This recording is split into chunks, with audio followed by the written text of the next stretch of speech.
I'm going to confess something to everybody, and you might not believe that this is true, but this is an actual fact.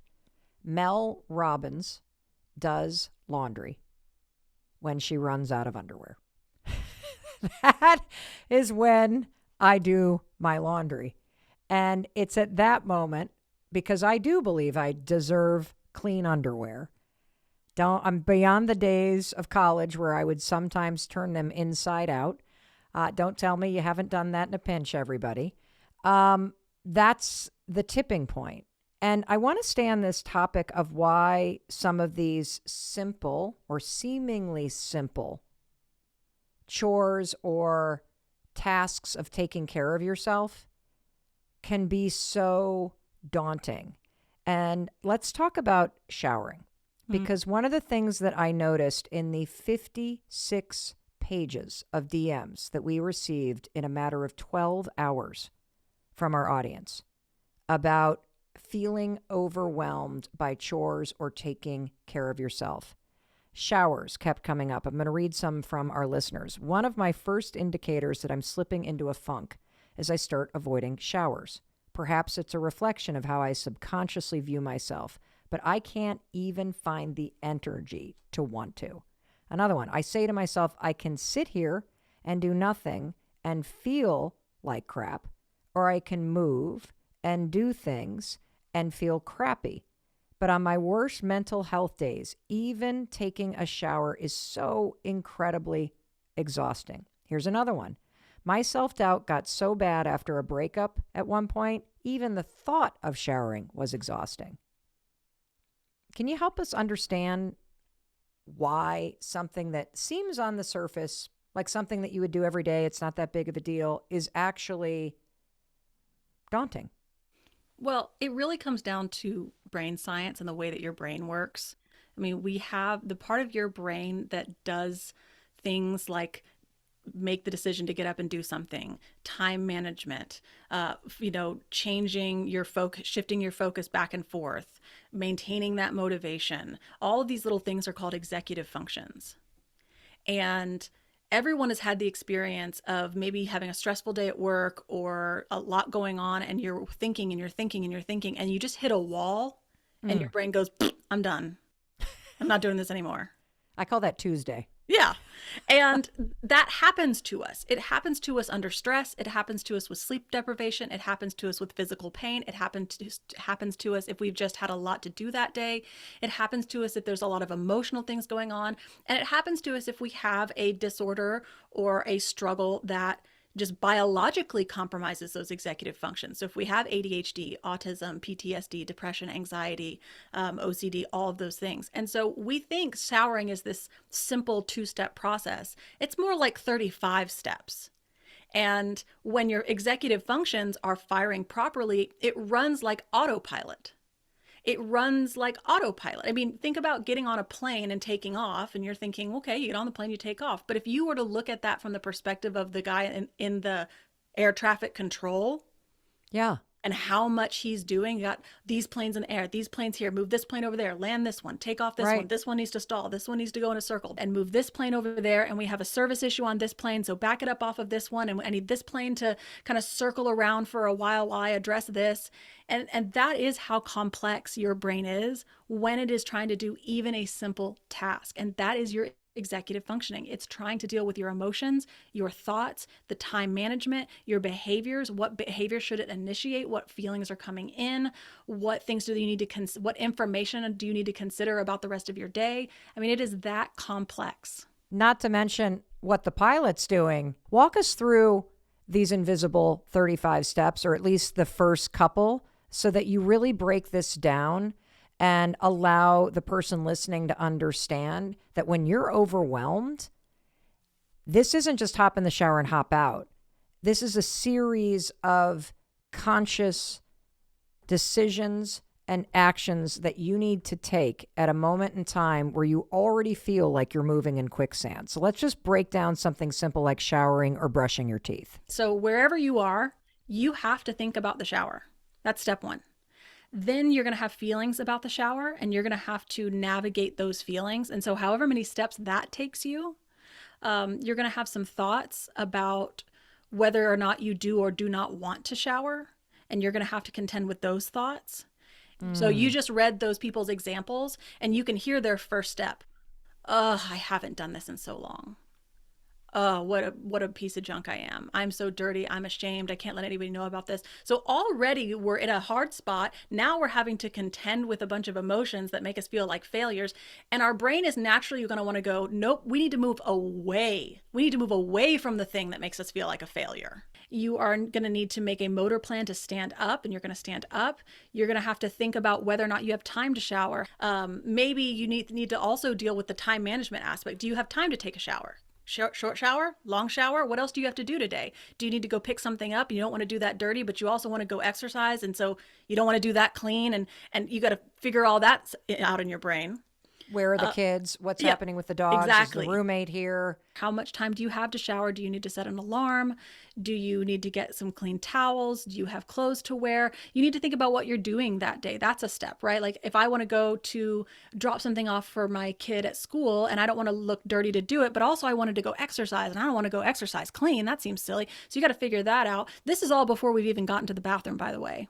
And so we're going to go to the bathroom. On the way to the bathroom, one really important step is ignoring all of the stimuli coming in on the way to the bathroom. So if you see other things that need to be done, other things that are going to try to take your attention, so we get to the shower. Oh, the shower's dirty. Why did my roommate leave their razor in here? What time is it? Who's around? Like all of it. Now you have to take your clothes off. And that might bring lots of steps. That might bring in some steps dealing with how you feel about yourself, how you feel about your body. That's going to bring in maybe some sensory issues. Are you cold? Are you hot? Do you need to do something different? Do you want to adjust the temperature? Do you want to turn on it? Like all those steps, right? Now we have to turn on the water. So we can turn the water on. Now we have to wait. We have to wait for it to get to a certain temperature, and then we need to adjust it. And let's hope that your water's working and on, by the way, or we're going to have to take some time to think about the financial struggles that you're under. Or, that you don't have one of those ones that either gives you ice cold or lava of Mordor, because then we can think about our plumbing for a while. So you get it right to where it needs to be. Your clothes are off. You make sure you have a towel. You make sure you have a bath mat. You get in. You make sure that you have your shampoo and your this and your that. And did you get your razor out? Because I'm always getting in and realizing I don't have my razor because I've taken something out of the thing, right? Now you have to decide kind of what order you're going to go in. People feel very strongly about this. So you're going to wash your hair and you're going to do it right. And then you're going to think about how you're supposed to wash it twice, but maybe you won't. And what does that mean? And then you're going to have just like random thoughts. Do I have shampoo? Do I want to blow dry my hair? If I get my hair wet, should I get my hair wet? If I'm not getting my hair wet, where is the thing to put my hair up in? There's lots of steps in processing the random thoughts, and so you don't get distracted and just stand there. Then you're going to do the conditioner. So maybe you rinse, washed, repeat. Maybe you didn't. What's happening with that water? Do you have other things going on? Are you wanting to run the dishwasher? Does somebody else need to take a shower? How long can you sit here under this hot water? So we're going to do that. Then you're going to do your body. Do you have the soap? Do you have a loofah? Are you going to use your loofah? What order are you going to go in on your body so you don't end up washing your face right after your ass, right? You're going to do all of that. Then let's think about like, what cosmetic things are we going to do in here? Are we going to shave our legs? Are we going to shave our armpits? Do we want to do any of that? Let's, maybe we do our face in here. Maybe we brush our teeth in here. We have to make all of those decisions. Then we have to stand there under this warm, amazing water and think about the fact we have to get out. You might have to think about what time it is. You might have to answer a child. You might have to think about, okay, now we have to psych ourselves up to get out of this warmth. So then you have to make the decision to turn it off. Then you have to make the decision to probably dry your hair or wrap your hair up. Then you get your other towel. You have to dry your body. You have to get out of the shower. You have to contend with the sensory change. You have to decide, am I going to just stand here and look at my phone on the bed? Or, am I going to completely go, do I want to get a brand new towel that's clean and dry? Or do I want to go with this damp one I have around my body? Then you have to decide where to throw those towels. Are they going to go on the floor? Are they going to go in the hamper? Do you have a hamper? Are you going to hang them back up to use them again? When is the last time you used that towel, by the way? Is it ready to go in the hamper, or can you put it back up on the thing? Okay, now you're naked. Now what are you going to do? Are you going to put clothes on immediately? Is it the clothes you're going to go out in? Are you at that weird damp phase where maybe you don't want to quite put your clothes on, but you don't want to stand there naked? So maybe you go to your closet and you go get your clothes on, and then you come back, and then you have to decide. All of this is still like the act of showering, and we haven't even put our clothes on or done our hair. And when you're already under stress, it's not just that first step you have to like psych yourself up for and consciously do. You're having to put that much energy into every step. Makes sense. Right? You know what's interesting is that I went for a walk this morning and I was going to take a shower. But when I got there, I started considering how much time. And then I realized I hadn't fed the dogs yet. And then I looked down at the floor and there was no bath mat there. And I thought, I don't want to get out of the shower and then have it track water everywhere. And then I looked at the towels and then I thought, if I could lay down a towel, but then I'm gonna have to wash that towel because then I'm not gonna want to take a towel that I stepped on with my dirty ass feet around my body. You're right. And then you're thinking about the laundry that got piled up because you had the guests and everybody used the towels and, oh, maybe you should actually go do the laundry, right? Like that's the attention shifting focus, right? So if any of that's impaired, you're just staring and you're paralyzed and you're frozen, right? Wow.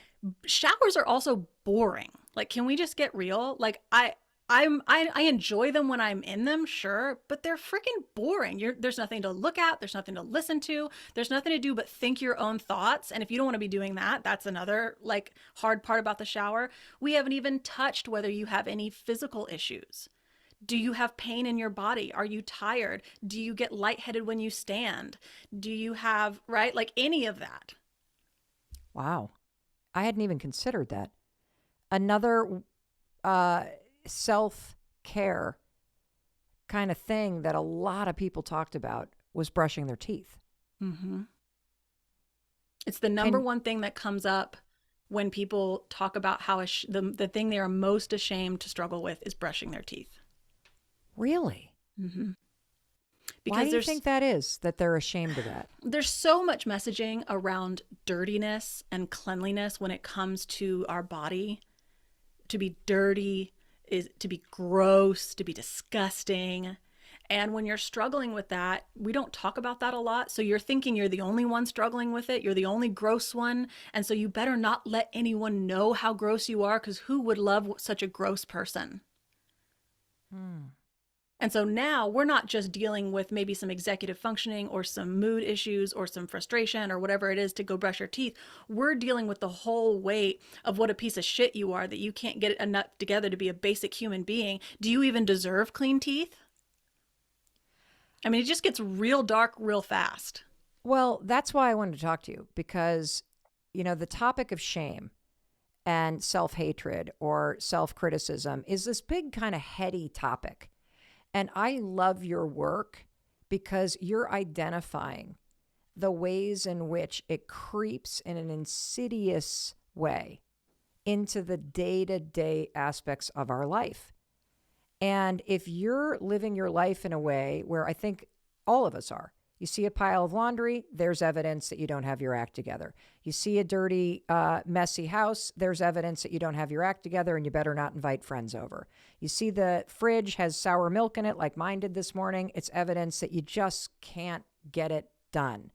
And you're never going to get it done. And when you talk about the number one thing that people are ashamed about when it comes to not being able to really have yourself together, being brushing your teeth, and the pounding that you give yourself for just not being able to do that, I will share with everybody because it's occurring to me. This is a way in which shame and judgment has crept into my life. There are lots of mornings where I'm either running late or I'm too tired because, I've got this electric toothbrush and you're supposed to do it for 2 minutes and I don't feel like doing it for 2 minutes. And then I have this other thing too, where this is probably getting to be too much TMI, everybody, but I'm just going there. Okay. I have a really weird, gag reflex. It's like super triggery. Like I can't brush my tongue, you guys. Like I'm embarrassed to admit this. Like what's wrong with me that it's like, and so then I never brush my teeth for the 2 minutes that you're supposed to. I always turn it off early. I get bored while I'm doing it. And just recently, my dog chewed up the end of it. I went for probably 5 days without a toothbrush. Yeah. So what did I do? I swizzled the Listerine and I'd pop a thing of gum in my mouth. But then I felt bad all day. Like there's something wrong with me. Like there's not carpeting on my teeth. No, I There's don't, nothing because I wrong with just you. chewed it off with a piece of gum. I brush my teeth at best every other day. It's been a struggle since I had my second kid. And one of the things that is so interesting about, and this is the same with every other care task, when you begin to speak about it plainly and without shame, like we're doing right now, it's important to remember that we're not just talking about breaking free from shame because it's a nice thing to do, or because, it's warm and fuzzy to like feel nice about yourself. It is because research has shown that being sort of drowning in shame arrests your psychological functioning. And that compassion and self-compassion actually increases your psychological functioning. So I don't just want you to step away from shame because, rah, rah, you deserve it, although I do think that's true. I want you to have better functioning in your life, better quality of life. And just from a practical standpoint, it is going to require we step out of shame. And a lot of us don't want to let go of shame because we feel as though beating ourselves up is the atonement that we can pay for not being good enough. It's this weird way of trying to regain some sense of worthiness because I may not be worthy, but I know that it's a good thing to hate bad things. So at least I hate myself. At least that one part of me is worthy. Is it just me? Or some days, does it feel freaking impossible to stay on top of everything you have to do at home? I mean, from the laundry to the dishes to dinner to groceries, pick up this, pick up that, walk the dogs, feed the cat. It is endless. Well, guess what? I found this amazing woman, Casey Davis, and she is here to show us when you can remove the shame from your to-do list, you will improve your life immediately.